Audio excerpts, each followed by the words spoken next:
mau ada game ya, gamenya kita geser dulu karena waktunya mepet banget, nanti kita akan geser. Terus saya lihat tadi ketepatan waktunya, saya lihat per kelompok ketepatan waktunya luar biasa, tidak ada yang tepat. Jadi banyak yang masih kosong-kosong ya, jadi juri mengalami kesusahan menentukan siapa yang menang karena semuanya agak parah ya. Oke, pembicara kali ini adalah Bapak Paulus Bambang, seorang Director in charge of Infrastructure dari Astratel Group, kemudian logistik juga Track and Sera Group, kemudian Information Technology Business PT Astra Grafia Tbk, Advisor in the Business Community, kemudian author dari beberapa buku, Build to Bless Company, Lead to Bless Leader, Balancing Your Life, dan CEO Soulmate. Dari 4 buku ini saya Balancing Your Life yang belum punya gitu. Nah, bagus nggak? Bagus banget. Banyak hal yang kita bisa dapat dan itu memberkati. Ketemu dengan beliau ini, ketika saya ketemu kapan itu ada acara seperti ini dan beliau kasih sesi khusus untuk panitia. Bicara beberapa kata-kata aja bikin saya mikir gitu sampai di rumah. Makanya nanti kalau pulang terus banyak pikiran, normal, Anda sukses ikutkan ini. Kalau pulang blank sama sekali, perlu banyak berdoa dan berpuasa ya. Ya, jadi saya banyak dapat dari beliau ini. Oke, kita tidak lama-lama, kita sambut dengan tepuk tangan yang meriah Bapak Paulus.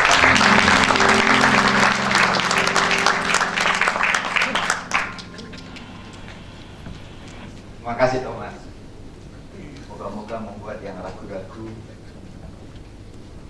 dikuatkan oleh Thomas karena dia bikin marketingnya bagus begini, ini sore ini gitu ya. Yang penting nggak tidur. Ya, sekali lagi saya akan bahas. Oh, bukan ini dulu. Ya, dulu ini dulu. Yang Build to Bless. Jadi saya akan membahas dari 2 buku saya. Yang pertama Build to Bless Company dan yang kedua baru Lead to Bless Leader. Jadi dua ini kita coba akan sharing session ini karena dia diminta, sehingga saya tidak akan membawa yang lain. Ya mungkin sambil menunggu, tadi saya lupa ngecek, saya pikir udah oke. Ya sambil menunggu, saya bukan pendeta, saya bukan full timer, saya nggak pernah sekolah Alkitab, ya sekolah biasa aja. Jadi saya karyawan seperti Anda. Jadi saya bersama-sama teman-teman di KBC ini menjalankan bisnis. Jadi apa yang saya cerita, yang Anda alami bisnis seperti apa, saya everyday itu juga ngalami. Jadi menariknya KBC adalah dibawakan oleh orang-orang yang tidak konseptual, tapi praktikal. Saya memimpin mungkin 27-28 perusahaan dengan aset 30 triliun. Karyawan saya yang tetap 15.000, jadi lumayan lah untuk bikin partai. Ya. Tadi masih belum komplit, saya memimpin properti dan Astra Digital. Jadi ini itu profil beberapa tahun yang lalu. Jadi saya baru belajar properti, senang. 2 tahun, 3 tahun yang lalu mulai belajar properti. Dulu kalau pergi ke Solo, begitu sampai di airport pikirannya cuma 2. Satu, soto gading atau Timulo Sastro gitu ya, Sastro. Hari ini Timulo Sastro berhasil di depan Sinsin bagi yang belum pernah tahu ya. Tapi sekarang begitu pegang properti, begitu lihat tanah mikir, ini bisa dijadiin duit apa ya gitu ya. Dulu nggak pernah mikir. Jadi kalau ada apa-apa di Jakarta lihat gini ya terserah wong duitnya orang kok gitu ya. Nggak pernah mikir. Begitu sekarang udah megang loh, lihat gini hidup jadi nggak tenang sebetulnya. Begitu lihat ruangan ini, saya udah lihat nih, ini kok kayak gini, ini kurang rapi gini, automatically udah jadi evaluator. Kenapa? Kan you did it. Karena saya harus deliver ke customers. Ya begitu deliver ke customer itu mesti customer ada yang sengaja nggak membayar service charge, itu semua ada complaining kan begitu kan? Itu kan tekniknya. Ada yang begitu, ini kok kurang bagus, ini kurang bagus. Untuk itu sebelum prepare kita mesti prepare bagus. Jadi kalau prepare bagus, wow, tapi mau konsultan, gini-gini belajar batunya apa? Dia nanti artinya memang firman Tuhan benar. Kalau apa yang ada di hatimu yang kau pikirkan ya keluarnya itu. Nah kalau kita mikirin firman terus sampai kita keluarnya juga gitu. Kalau kita mikirin duit ya keluarnya begitu. tergantung dari apa sebetulnya menjadi kita. Semua yang kita lakukan adalah seperti itu. Mari kita lihat, ini adalah konsep yang saya tulis sudah cukup lama. Mulainya pada setiap kali saya pergi, kami pada waktu saya megang Astragrafia tahun 99 sampai 2003, saya masih managing director di Astragrafia IT. Pada waktu itu involved langsung di operation. Setiap tahun kan 4-5 kali ke Amerika, ke Microsoft, Cisco, kemudian IBM, begitu HP ada conference kita adalah the biggest contributor of Microsoft di Indonesia pada waktu itu, jadi sering ke sana. Tiap kali datang ke sana mesti dimanfaatkan oleh gereja-gereja, saya nggak mungkin nganggur begitu ya. Pak, seminggu mesti khotbah, Sabtu ketemu sama orang, sama mahasiswa-siswa, jadi kesempatan begitu, saya menarik. Jadi misalkan sessionnya mulai Selasa, biasanya Selasa supaya senang datang, tapi saya datang Jumat atau Sabtu sehingga bisa ketemu sama mereka. Dan yang menarik ya, waktu setelah saya khotbah, makan siang, di sana kan bisa ketemu enak. Kalau di Jakarta mereka tahu susah untuk ketemu saya ya, sangat sulit karena waktu saya demikian ngepet. Jadi waktu ngobrol, yang menarik begini, Pak, saya tahu persis saya ingin pulang ke Indonesia menerapkan bisnis seperti yang saya dengar kalau di gereja ini, karena banyak ditangkap Tuhan di Amerika. Di sini bapaknya agama lain ditangkap di Amerika. Tapi kalau pulang gimana? Karena begitu pulang, kalau mereka liburan pulang, wah sekolah udah mau lulus atau habis lulus mau ngambil S2, biasanya kalau baru lulus kan praktekin di kerjaannya. Wah begitu saya mau praktekin mestinya gini-gini, saya papa mama send saya ke Amerika supaya saya pintar. Begitu dengan kepintaran saya mau merubah biasanya papa mama, semua saya salah. Tahu nggak papa itu nggak gitu, tahu nggak papa itu judulnya gini. Nah, terus buat apa dia bilang? Kalau ada yang baru bilang, udahlah kamu tuh belum ngerti. Papa itu gini, menurut saya kamu gini. Akhirnya dia struggling. Jadi saya sekolah jadi MBA sampai di sini suruh apa? Karena mau apapun protes. On the other hand, saya ketemu papa mamanya. Saya mau ketemu papa mamanya, dia bilang, tahu nggak Pak? Anak saya tuh baru kemarin sore. Begitu pulang, kayak semua yang saya lakukan ini salah. Padahal gara-gara ini dia bisa saya kirim ke Amerika. Jadi dua kan konflik kan. Sampai ada satu yang menarik, saya sama istri saya ke Semarang, pulang ke Jakarta naik pesawat. Dia kebetulan di sebelah saya. Bapak itu pakai kayak ransel apa gitu kecil, terus masuk ke sini. Di tengah pesawat mau naik, tidak, saya deg-degan, jantung saya deg-degan. Kenapa? Saya deg-degan, saya nggak bisa, saya jatuh. Kenapa? Udah mau jalan gitu, saya mau turun. Pak, ini bukan bis Pak, ini pesawat ini. Ini nggak bisa turun. Tapi saya deg-degan, saya udah mau naik. Pak tenang, nanti Bapak tenang. Setelah naik pesawat saya akan minta air panas. Bapak tenang, ya, saya udah tenang. Wah, gitu. Udah tenang di sebelah saya. Begitu naik pesawat saya minta pramugari minta air panas dulu. Teh panas, minum. Kenapa? Bagi tadi saya. Aduh saya nggak bisa. Masa saya itu sudah di bisnis begini. Anak saya baru pulang. Semua yang saya lakukan itu salah Pak. Ini salah. Kenapa Pak? Padahal karena gara-gara dia pergi ke Amerika. Jadi saya salah, saya tidak bisa tenangin segala macam. Udah lah Pak. Mulai banyak dia usaha rupanya kembali. Konflik itu selalu ada. Ngirim anaknya bagus-bagus pulang, lihat bisnis bapaknya, lu mesti kamu diberesin. Ya konflik karena dia merasa sukses dengan gaya yang lama, sukses dengan caranya yang lama. Karena dia merasa sukses bisa kirim anaknya sukses. Tapi begitu anaknya sukses balik, pengen membuat perusahaan lebih sukses lagi, dia nggak percaya, konflik. Begitu sampai di Cengkareng, terus turun, dia sudah jalan, Pak, saya lupa, bagasi saya ketinggalan, mau balik. Pak, ini bukan bis, nanti bagasi di sana, di bawah. Dia seorang orang itu kan.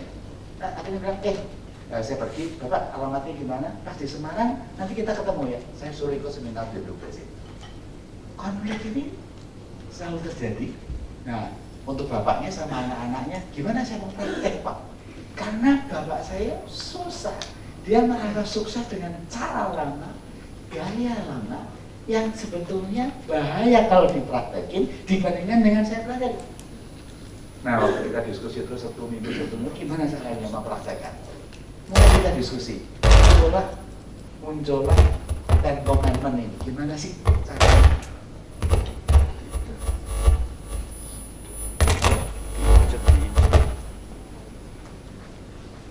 muncullah gimana sih prinsip untuk meyakinkan orang bahwa yang kita lakukan yang baru ini tidak mengkhawatirkan. Jadi karena bisnis lama siapapun bisnis lama, kalau mau dirubah dengan cara baru pasti ada konflik. Nah kebetulan saya orangnya sifatnya saya ulang nanti session kedua. Saya sifatnya bukan orang yang diam. Kalau saya megang bisnis cuman begitu-begitu aja saya nggak suka. Saya sukanya yang problem. Jadi waktu saya pindah ke Astrografia itu problem. Jadi kalau problem saya diutus sama Ibu Rini, kamu beresin bisa nggak? Nah saya kalau yang bisnis lagi masalah itu saya hobi. Kalau saya disuruh panggil itu, kamu ke Toyota, yang ngapain? Yang udah bagus kok. Jadi begitu, ini bisnis problem. Waktu itu compact yang digital, kita agen digital dibeli sama compact ya kita nggak punya prinsipal, oh nggak. Buat saya itu yang problem yang masalah itu adrenalin saya kuat. Gimana mikir untuk merubah? Karena begitu bisnis problem, kita rubah apa-apa mereka siap. Ya kan? Karena mereka udah, wah saya rubah, Astrografia sudah selesai. Begitu selesai Astrografia, masukkan ke United Tractors, di mana batu baranya lagi jelek-jeleknya, harga batu bara sekitar 22, 23, ongkos produksi 19, 21, average 26 tahun 2023 kita masuk. Pak Pros berani nggak masuk ke bisnis baru ini, batu bara? Wah senang. Kalau bisnis lagi jelek senang. Karena kalau saya masuk lebih jelek orang bilang nggak pantas toh, udah jelek kok, jelek lagi kan nggak apa-apa. Tapi kalau bagus, Paulus pinter, enaknya kan begitu. Kalau bisnis bagus itu superi loh kita mimpin bisnis bagus kan. Karena apa? Kalau nggak bisa bagus lagi, kelihatan bodohnya. Kalau lagi jelek, kita bodoh pun, gitu kan ya. Kalau udah jelek, ya sama mestinya itu. Ya. Tapi kalau bagus titik, itu mesti bagus. Dan saya bilang, boleh, saya masuk, rubah. Merubah sesuatu menjadi prinsip yang baru, orang yang udah pada lintas karena kondisinya begini nggak bisa, kita merubah cara baru. Apapun kita rubah. Nanti saya ceritain gimana yang selama ini bertahun-tahun dianggap itu sukses. Tapi begitu enggak punya masalah komoditi, jadi problem kita akan rubah. Nggak boleh ya, cara kerjanya kayak gini, ini mereka dengerin karena kondisi itu udah selesai. Begitu masuk ke laki-laki, udah selesai, saya cukup lama gitu. Saya 4 tahun cukup lah beresin begitu. Jadi 8 tahun udah senang, udah enak, udah jadi kingdom, udah jadi bos besar, jadi kan udah mau menikmati. Tapi bos saya tahu kalau ini terlalu enak nggak biasa. Saya bisa tidur kurang nyenyak, karena saya tidur nyenyak itu kalau mikirin problem, mikirin orang, gitu kan ya. Jadi kalau saya nggak apa jam 9 saya ngantuk. Istri saya juga tahu tuh. Istri saya ikut sekarang di sana. Kalau saya ngobrol ada orang yang konsultasi begitu bisa ngantuk gitu kan. Jadi memang nasib saya memang seneng. Ada masalah itu buat saya opportunity. Ada orang yang nggak suka kalau diceritain masalah, udah saya jual cerita sama aku lah. Semua aku isu, nyelong kamu tambah gini. Nah yang kurang aja, kadang-kadang cerita sama aku bisnisnya susah, terus dia tidurnya nyak, saya 2 hari 3 hari mikirin. Untuk ketemu lagi kamu mikir gimana buat kamu? Terus nggak ngerti bang. Bapak gimana? Loh, ketemu begini. Saya begitu shock, saya happy karena memang gitu. Begitu masuk ke infrastruktur sama, wah bertahun-tahun itu cuma punya 2 tol. Gimana Pak Paulus? Sama, saya ketemu sama shareholders, boleh nggak saya minta $2 billion? Kalau kamu nggak ngasih $2 billion, percuma saya kasih. Saya nggak mau yang kecil-kecil. Kalau nggak dikasih $2 billion, dalam waktu 9 tahun, 2011, 2020, saya mau spend $2 billion dan saya mau kembangin infrastruktur ini. Shareholders begitu-begitu, are you sure? Yes, minimal $2 billion, 20 triliun kan kembangannya begitu aja. Supaya saya bisa jalanin infrastruktur ini. Kalau enggak ya berat kayak gini aja. Begitu bilang, go ahead, nggak boleh. Wah, problem susah, pembebasan tanah susah, segala macam susah. Itu adrenalinnya enak itu. Kalau punya banyak masalah, doanya kencang. Nek orang banyak masalah kayak Daud, mesti jatuh. Nggak ada kerjaan gini-gini kok. Biasanya pada perang Daud nggak mungkin melirik cewek cakep di perang kok melirik cewek cakep. Pokoknya kalau cewek di perang tuh mesti elek-elek. Betul, di pelesiran yang bagus-bagus. Karena dia begitu, doanya kuat banget. Tuhan gimana ini? Pas Yuti juga doanya gimana nanti pasti di infrastruktur. Sekarang udah, kita sekarang udah, nanti saya cerita, kita udah punya 350 km. Sebentar lagi kita mau resmiin resta terbaik di Indonesia nanti di 456 di dekat ini, di tempat Anda saya mau bangun yang terbaik. Resta kayak di Gotemba adalah di Semarang Solo. Kenapa? Kan saya orang Semarang. Ya karena saya suka Lili di Solo ada Serabi Notosuman supaya kalau di Semarang pergi ke Notosuman nggak lama-lama sama roti Mandarin dari Semarang saja bolak-balik makan aja gitu kan. Apalagi Pak Sastro sekarang udah agak menarik walaupun kurang enak karena nggak ada sampahnya. Yang enak itu sama telek muda sama sampah sebetulnya, tapi nggak terlalu bersih gitu ya. Jadi makanya kurang nikmat. Gitu. Lar-larnya itu kurang banyak. Ya, agak menyesal sih gitu. Nanti malam pasti saya di Wong Solomu, di Litau pesen yang buluk-buluk yang gini-gini dulu kan. Sekarang udah pakai gini loh. Kalau cari yang sebetulnya nggak pakai begini terlalu. Terus sekarang udah pakai angin. Walaupun dulu nyusuknya juga gitu kan. Wong Solomu gitu. Itu makanya kalau diundang Solo saya suka kan ya begitu-begitu gitu. Yang telek kuda sama Wong Solomu gitu. Nanti bisa diharapkan ini kita masuk masuk ke Resta 456 tanggal 16 saya kesini saya akan lihat sama Pak Ganjar, kemudian diharapkan Nataru mulai jalan dan 17 Februari akan kita resmiin satu site dulu.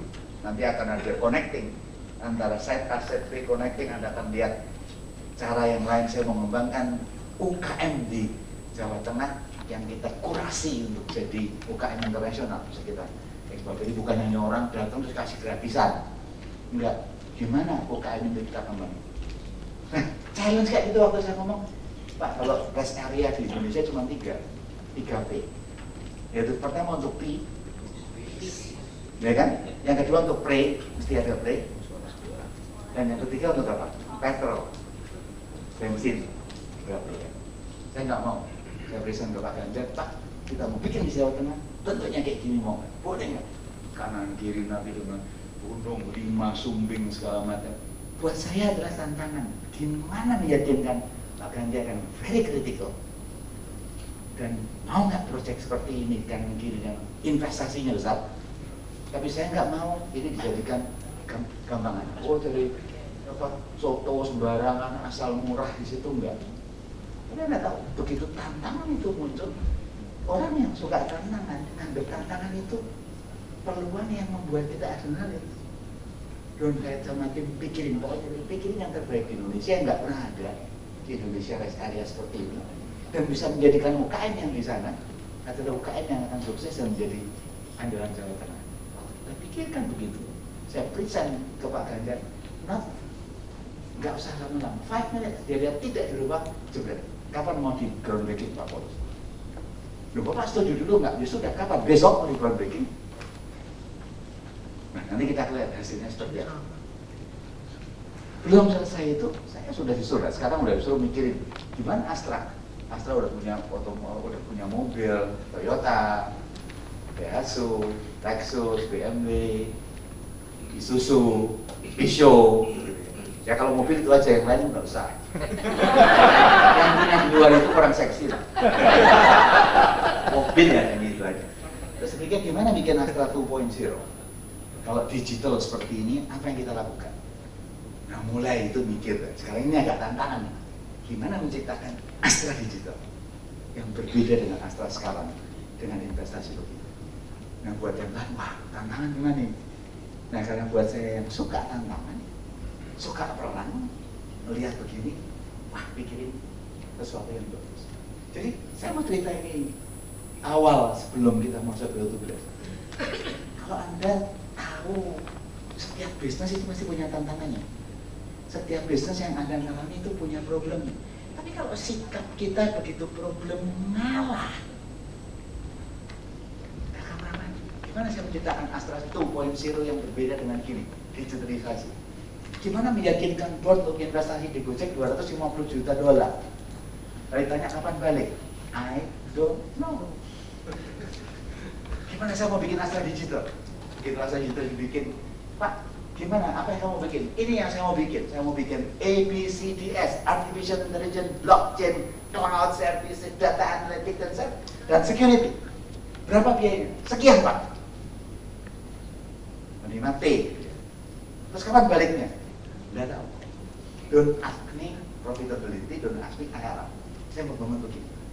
Bisa? begitu kita lihat tantangan itu menjadi kita gerak sesuatu. Begitu ambil tantangan, buat saya prinsipnya adalah orang itu yang cari masalah itu akan dapat banyak.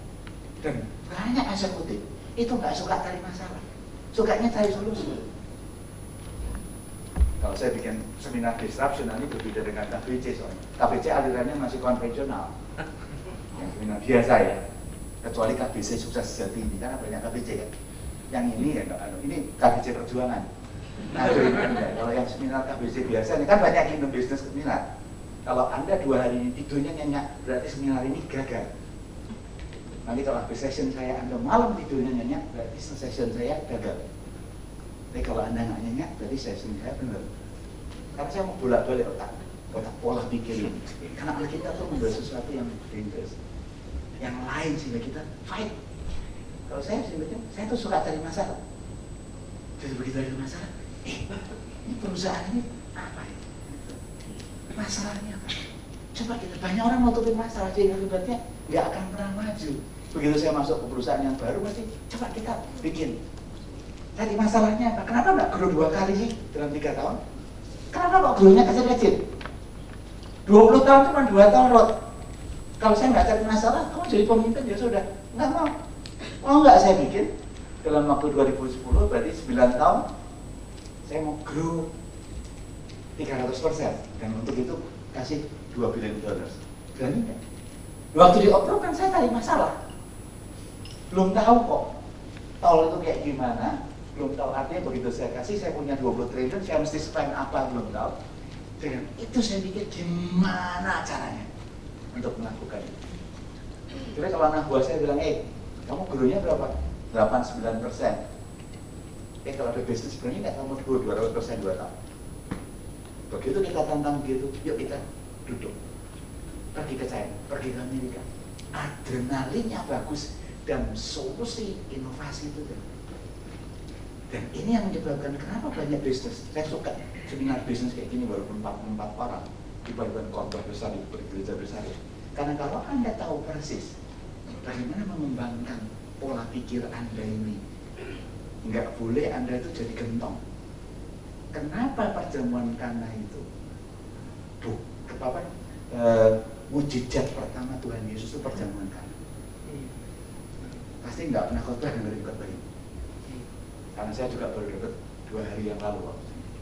Kenapa? Karena dia mempersiapkan pestanya dengan keterbatasan. Anggur yang ada terbatas. Jadi begitu anggur habis, dia kekurangan anggur. Kenapa? Anggurnya terbatas. Mau dia orang kaya pun kan mikir anggurnya terbatas.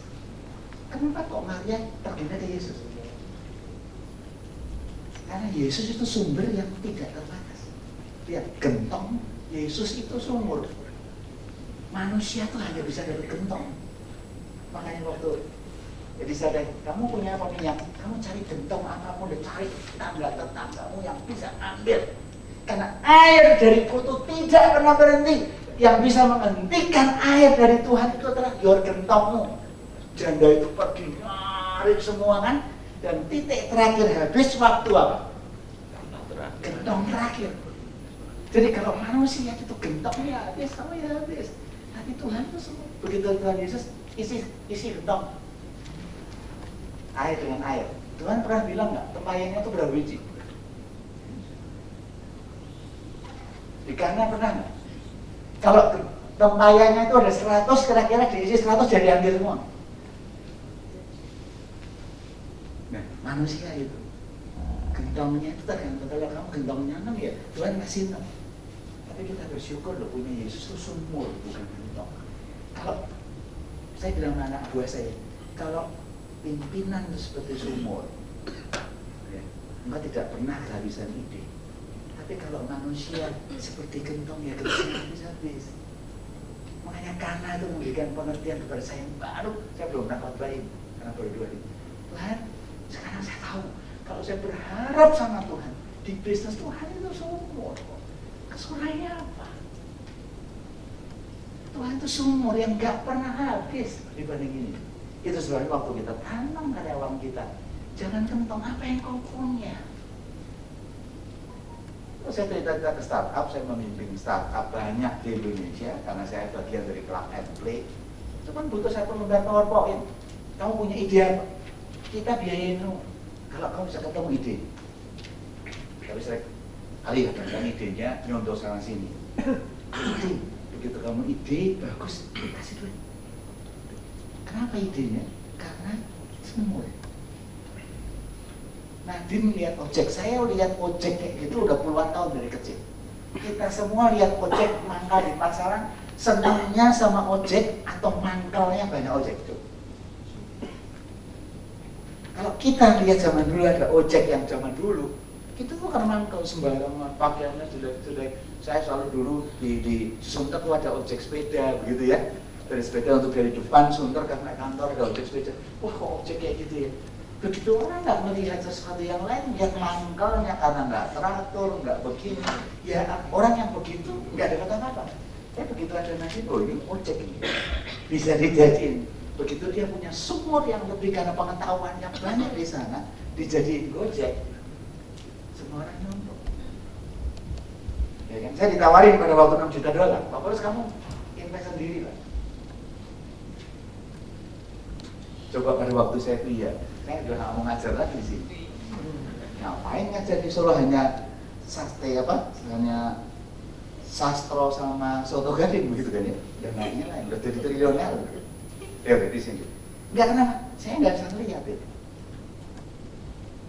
Bodohan kita adalah nggak bisa melihat bahwa problem itu sumber. Nah waktu saya bilang, kita tergantung ya dari apapun. Kok bisa Tuhan melihat sesuatu yang kenapa Maria bisa melihat Yesus itu semua yang pertama kali bisa membuka tahu Yesus itu semua adalah seorang yang bernama Maria. Itu sebabnya saya bilang kepada anda di sini, kau punya hati nggak sama Maria? Kau bisa nggak sama Maria? Apapun masalahnya Yesus itu semua. Kalau kita tergantung dari apa yang kita bisa, yang kita lakukan, yang kita begini, ya habis. Wah nggak mungkin Pak Paulus, saya kerjaan di tekstil gini, wah kerjaan kayak gini, wah gimana Pak Paulus ngomong gang properti ya, wah properti tandingannya Ciputra, tandingannya semua owners, jarang yang profesional punya perusahaan profesional. Hampir di Jakarta semua topnya owners. Dia bilang, Pak gimana tanding sama Ciputra, Pak Trihatma, the whole saya semua kenal. Pak Aguan tiap kali ngomong, gimana mereka owners operator ngejalin kalau mutusin juga 5 menit, kalau begini 5 menit, lawan saya profesional mau investasi aja begini. Begitu kita lihat apa yang kita punya, kita ngeri yang enggak, wah apa yang nggak dilihat owners, apa yang dilihat profesional. Begitu kau mencari, Tuhan kasih saya Tuhan, kau sumber, apa yang bisa kita ambil dari itu. Begitu kau duduk, sama Tuhan bilang, Tuhan aku kekurangan ide Tuhan. Wah aku nggak ngerti properti loh. 0 pudol tuh. Tapi aku punya engkau. Kasih saya ide. Kadang-kadang aku ketawa lucu.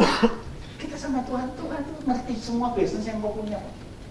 Saya dibukain, saya nggak ngerti IT bisnis saya. Saya nggak ngerti batu bara, tanya sama Tuhan batu bara. Nggak ngerti infrastruktur, tanya sama Tuhan properti. Karena mau ngerti saya mesti bangun apa?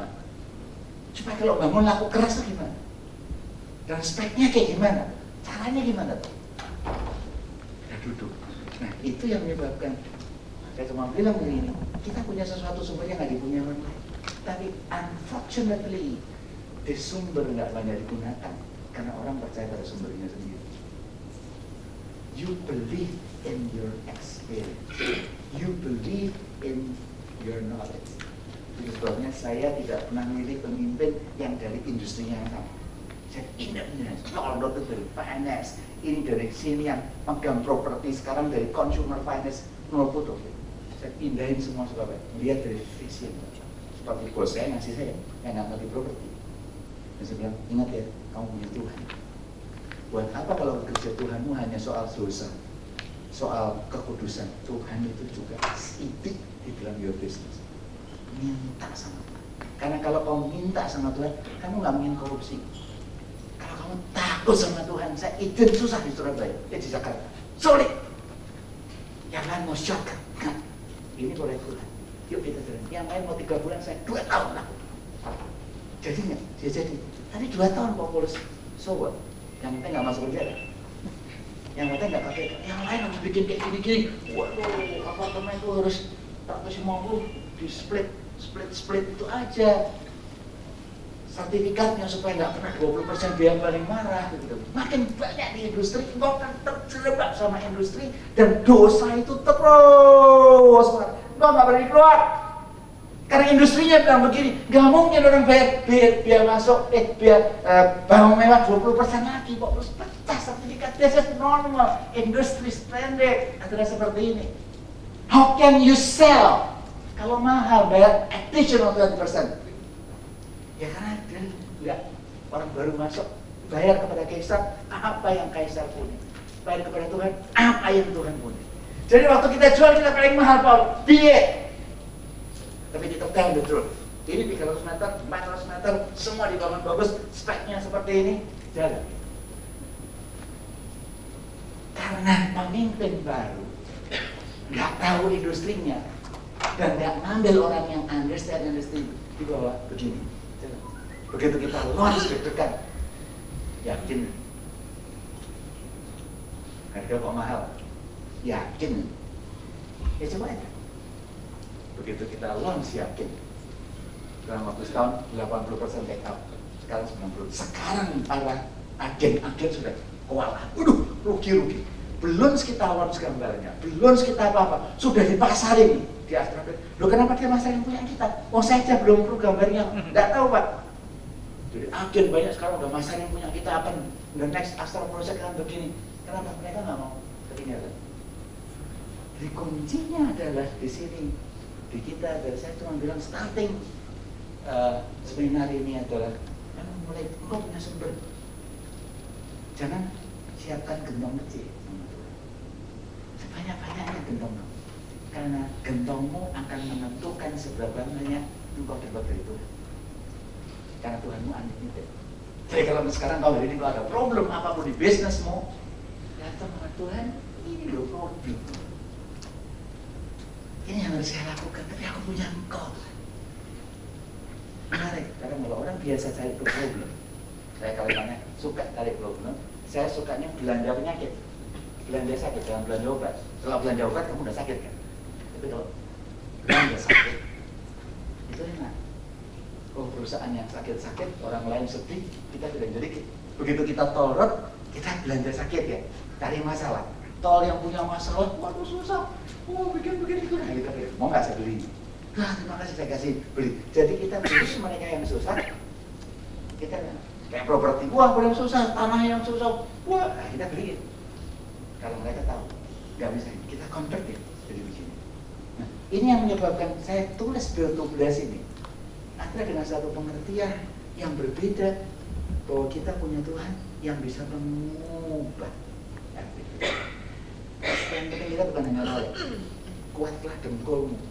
Makin kau punya banyak masalah, kau makin banyak dengkul. Orang yang makin banyak doa tidak gampang jatuh ke dalam kecobaan. Kalau kau sering jatuh, sering grogi, mungkin nggak banyak doa. Karena hidupmu terlalu enak. Kalau di perusahaan kita nggak ditantang, saya nggak ditantang nih. Oh, Astra Digital gini, saya enak. Saya full apa? Kalau Senin sampai Jumat full, makanya susah ketemu gini. Baik, terus saya tantang. Enak, karena mikir apa? Saya akan buktikan bahwa Tuhan saya itu bisa menyelesaikan sesuatu yang wow. Nah, ini yang menyebabkan kita berbeda dengan yang lain. Karena mau nggak mau kita akan hidup seperti ini. Ini adalah fakta. Ini adalah fakta yang kita hadapi sehari-hari. Anda dan saya yang di bisnis menghadapi sehari-hari adalah 3 hal ini. Ada yang perusahaannya itu financial driven. Dikit-dikit uang, semuanya serba uang. Semua diukur uang. Hanya profitability, uang, bonus, gaji, pokoknya tiap hari pikirannya uang. Ada perusahaan yang ekstrim yang lain yang diharapkan ada purpose driven. Pokoknya purpose-nya seperti apa.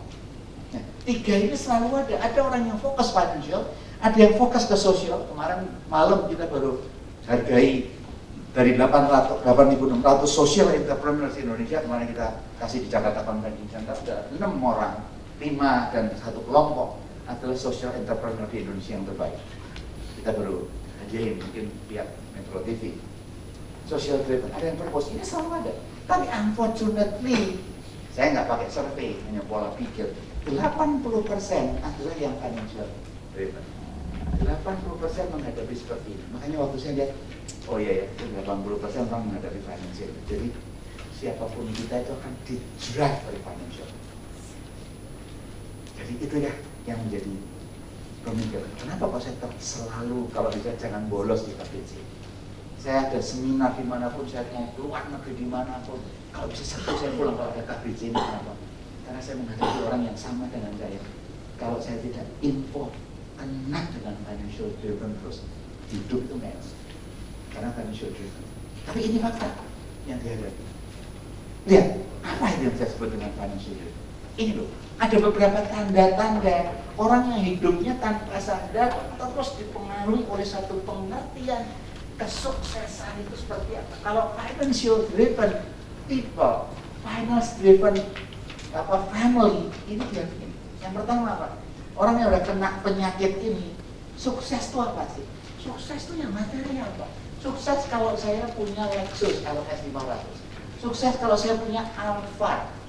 Kalau kurang sukses punya Agia Ayla.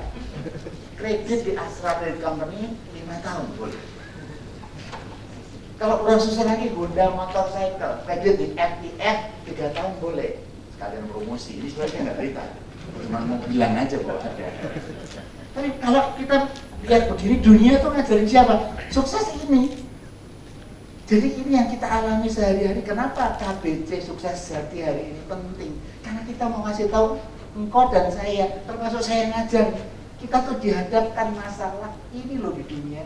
Yang dibilang orang sukses tuh yang materialnya bagus, yang kaya, yang pangkat, yang posisinya tinggi. Orang anggap itulah sukses. Gak ada orang pamer itu. Ini loh, lulusan dari SMA apa di sini ya, Solo itu?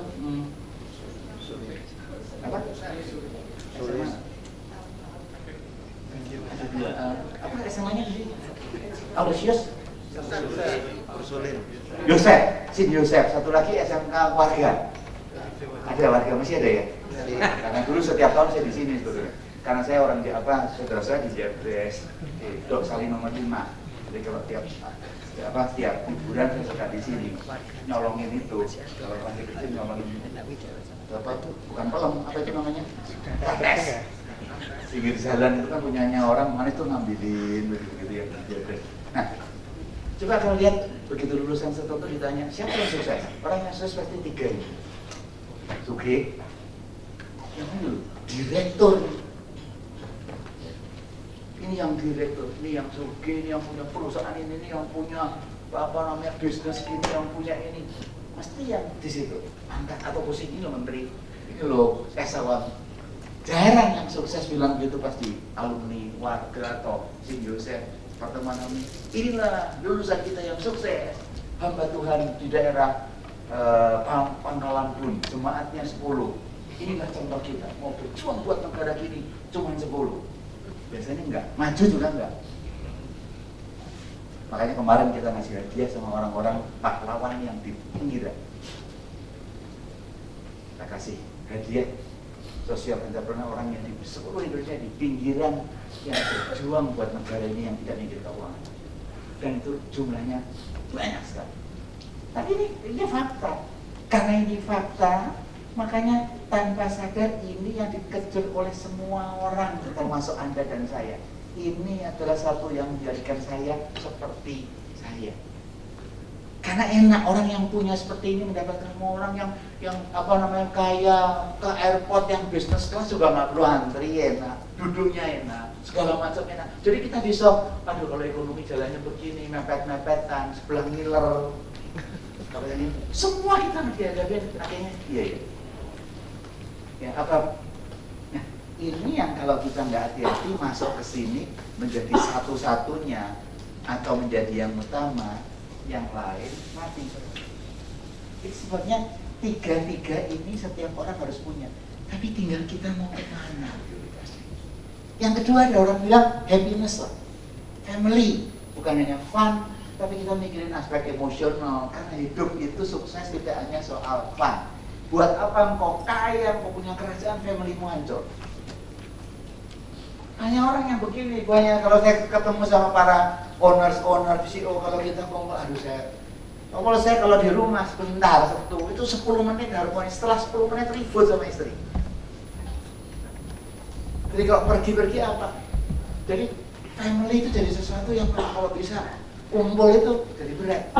Dan ini hampir keluarganya berantakan, orang yang kaya anaknya drugs dan segala macam, dia bisa memanage perusahaan demikian bagus, menjadi the best CEO in town, the best. Begitu masuk ke family, how can you become the best CEO in town, tapi your family yang cuma 5 orang you cannot manage? Ya waktu susah Pak, manage istri sama anak-anak. Gampang mana manage istri sama anak sama perusahaan? Gampang perusahaan Pak. Ya kalau perusahaan bisa gampang dipecat. Kalau istri goyang dipecat. Bos itu kan hanya di luar, begitu di rumah istri yang berkuasa. Karena apa? Istri itu leher, suami hanya kepala. Kepala itu tergantung lehernya mau kemana. Mau makan di mana? Sin. Masa sini sastro? Terserah. Mas mau yang mana Pak? Kamu yang mutusin lah. Sastro. Kok kenapa sastro terus sin? Oh ya sin. Ya minta kita mutusin sih sebetulnya. Udah kamu yang order apa makanan di restoran? Order. Kali ini kamu udah sama anak-anak yang order. Wah order. Begitu order. Tanya apa Pak? Ini adalah kumpul chicken. Saya lagi, pakai istri lagi main HP. Kumpul chicken. Kemarin baru kumpul chicken mau diganti. Ikan asam manis. Kalau di sini ikan asam manisnya nggak enak. Terus udah puyong hai itu telur kan nanti kamu jadi bisulan. Jadi yang enak apa? Coba itu yang bakutnya. Oh ya bakut.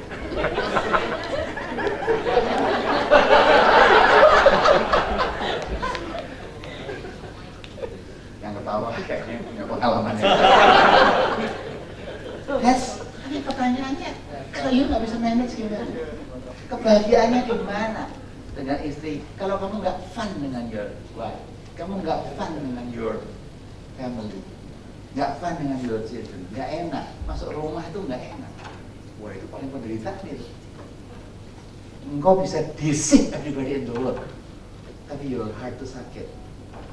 Waktu engkau tidak bisa kembali bahagia atau lebih mencintai istrimu seperti cintamu lama. Engkau bisa tipu dunia dengan ketakuhan dan gaya-gaya, tapi balik ke rumah. That's really who you are.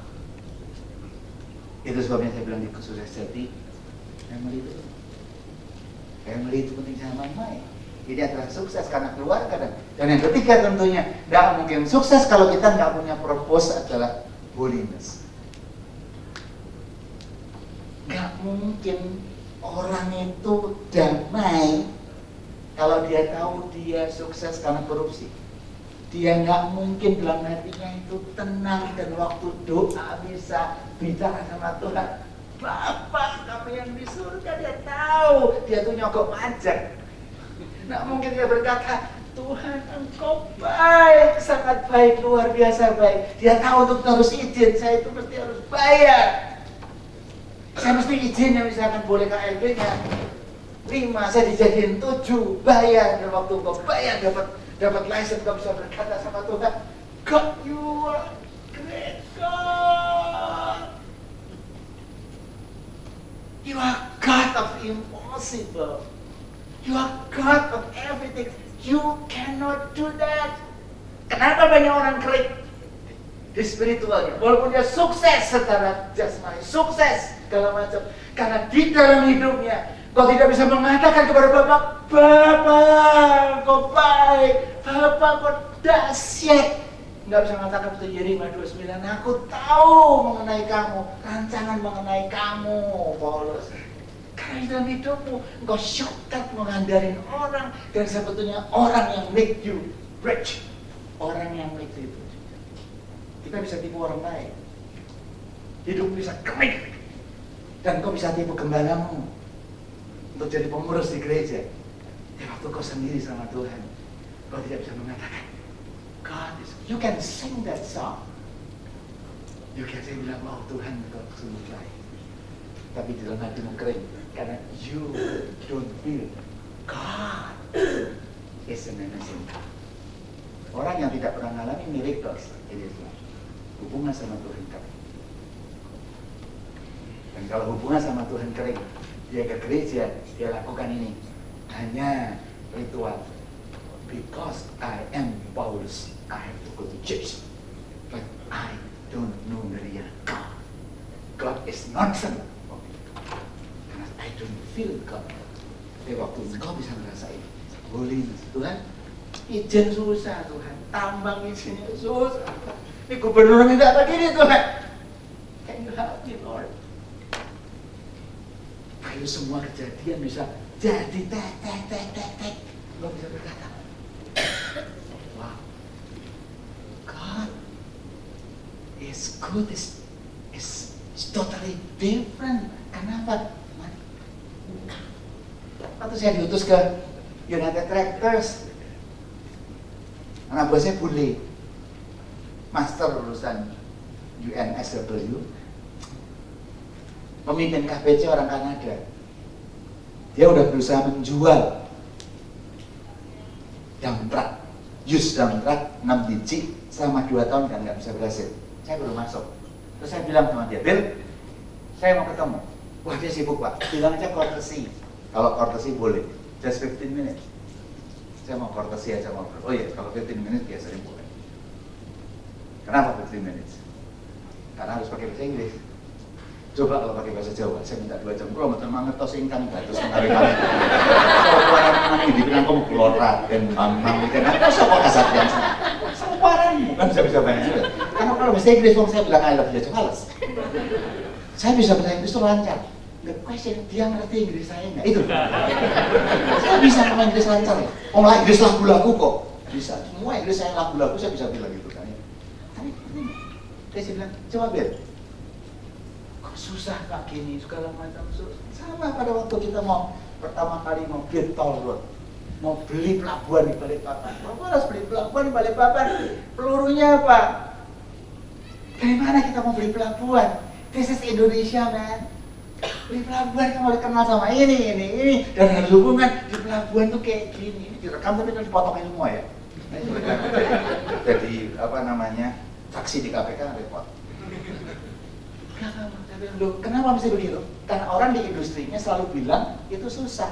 Otaknya di industri bilang pokoknya wah kayaknya nggak ada orang baik. Tapi saya bilang orang baik itu tergantung kamu. Kalau kamu mau baik, akan ketemu orang baik. Tapi kalau otak kamu sudah kotor, ketemu orang kotor. Itu prinsip saya. Kalau kamu mau benar, akan ketemu orang benar. Ya. Tapi kalau kamu sudah dipikir, pengennya memang nyogok, pengen menang dengan cara-cara nggak benar, pasti ketemunya orang kotor. Kita memang bukan angel, tapi jangan jadi devil. Oh, bagaimana Pak? Gimana caranya Pak? Semua belum? Enggak Pak. Percayalah, masih banyak orang baik di negeri ini. Kalau kita mau. Itu prinsip dulu. Kalau kita nggak punya prinsip begitu, ya sudah, caranya begitu. Enggak, kita coba. Nanti saya tidak habis ini mengenai Balikpapan. God is so good. Makanya saya senang sekali hari-hari ini kemarin saya cerita sama istri saya, saya nangis. Makanya saya bilang, benerly, I don't know saya berhenti jam berapa tuh saya nggak jelas kalau khotbah begini. Session 1, session 2 saya nggak jelas. Terus udah jangan batasin 10 menit, 15 menit, itu malah enggak ada. Saya capek-capek, Pak, mau gini-gini, apa dari situ nggak ada gunanya.